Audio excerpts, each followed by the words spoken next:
চাঁপাইনবাবগঞ্জে আওয়ামী লীগের নাশকতা রুখতে মাঠে ছাত্রশিবির মাহিদুল ইসলাম ফরহাদ চাঁপাইনবাবগঞ্জ জেলা প্রতিনিধির পাঠানো ভিডিও চিত্র চাঁপাইনবাবগঞ্জে আওয়ামী লীগের নাশকতা ঠেকাতে চাঁপাইনবাবগঞ্জে রাজপথে ইসলামী ছাত্রশিবির আজ ১৩ নভেম্বর বৃহস্পতিবার সকাল ১০ ঘটিকায় আওয়ামী লীগের কথিত নাশকতা প্রতিরোধে রাজপথে অবস্থান নিয়েছে ইসলামী ছাত্রশিবিরের নেতাকর্মীরা। চাঁপাইনবাবগঞ্জ শহরের বিভিন্ন গুরুত্বপূর্ণ স্থানে মিছিল ও অবস্থান কর্মসূচি পালন করে সংগঠনটি চাঁপাইনবাবগঞ্জ শহর শাখা ইসলামী ছাত্রশিবিরের সেক্রেটারি ইউসুফ আল গালিবের নেতৃত্বে মিছিলটি বড় ইন্দারা, নিউ মার্কেট, শান্তি মোড় ও বাতেনখু মোড় এলাকা প্রদক্ষিণ করে বড় ইন্দারা মোড়ে শেষ হয়।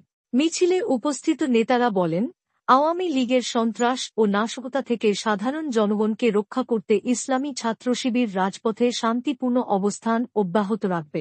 মিছিল শেষে এক সংক্ষিপ্ত সমাবেশে নেতারা জনগণের নিরাপত্তা ও দেশের স্থিতিশীলতার স্বার্থে শান্তিপূর্ণ কর্মসূচি চালিয়ে যাওয়ার ঘোষণা দেন। যদি আওয়ামী লীগ, ছাত্রলীগ, লীগ তাদের স্পর্ধা দেখাতে আসে, তাহলে আমরা তাদের কালো হাত ভেঙে চূর্ণ করে দেব। আওয়ামী লীগকে, ছাত্রলীগকে এই বাংলাদেশ থেকে বিতাড়িত করে তাদের দিল্লিতে তাদেরকে পাঠায় ছাড়বো। এই বাংলাদেশ শুধু যারা দেশপ্রেমিক তাদের অধিকার থাকার রয়েছে। যারা দেশকে বিক্রি করেছে, যারা দেশকে অন্যায়ভাবে লুটপাট করেছে, যারা দেশকে কালোবাজারি করেছে, তাদের এই বাংলাদেশে থাকার কোনো অধিকার নাই। আমরা আহ্বান জানাবো, যখনই বাংলাদেশে আওয়ামী লীগ, ছাত্রলীগ মাথা উঁচু করে দাঁড়াবে, সেখানে ছাত্র শিবির প্রতিহত করবে, ছাত্র শিবির প্রতিবাদ করবে।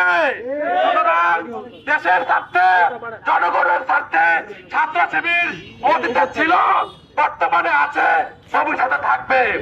আজকে সবাইকে উপস্থিত হওয়ার জন্য আন্তরিক ধন্যবাদ জানিয়ে আজকে কর্মসূচি হচ্ছে।